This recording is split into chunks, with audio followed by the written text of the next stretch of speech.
Uh, what do you think about the issue of race in sports? Something you can explain? I think race in in sports is an issue much more probably at the executive level and the coaching level than it is at the playing level. Mm-hmm. They seem to be pretty good at looking strictly at how skilled you are as a player, and there are a lot of African Americans in sports. There are a lot of Latin Americans in sports. There's an increasing number of Asians that, particularly in baseball and mm-hmm. Even some in basketball. Mm-hmm. And so, they seem to have a pretty good perspective on, race when it comes to the players. Mm. Coaches and executives of teams, that seems to be more of an issue. Mm. And why that is, I'm not really sure. Mm-hmm.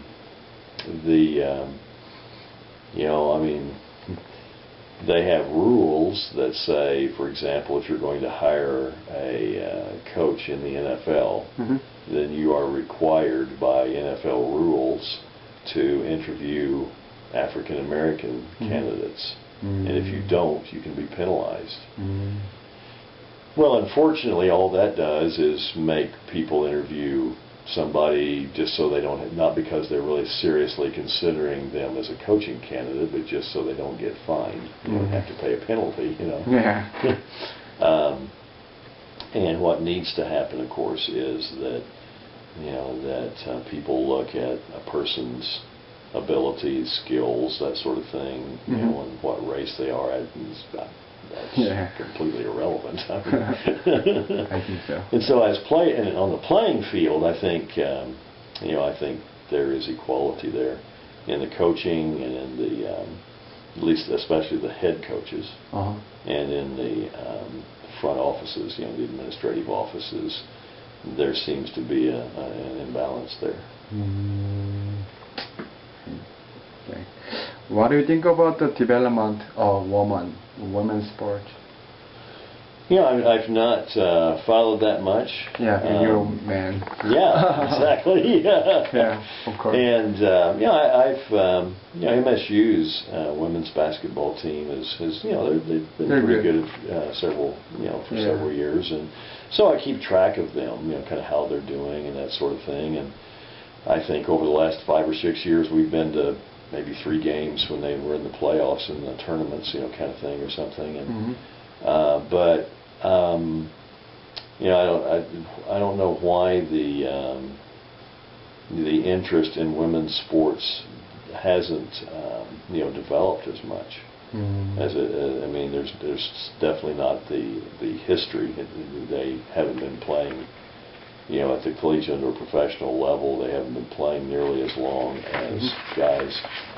And I think that they're just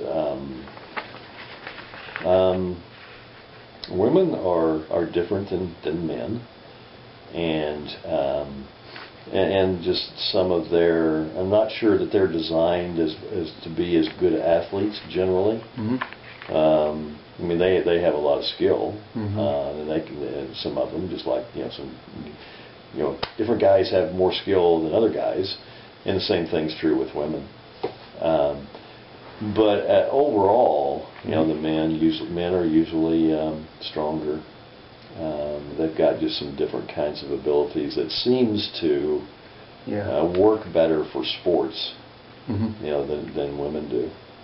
And so if you want to see the spectacular sort of things, men usually do that more than women, and it has nothing to do with the value of women or their equality or anything else. It's just I think guys are more designed to do that.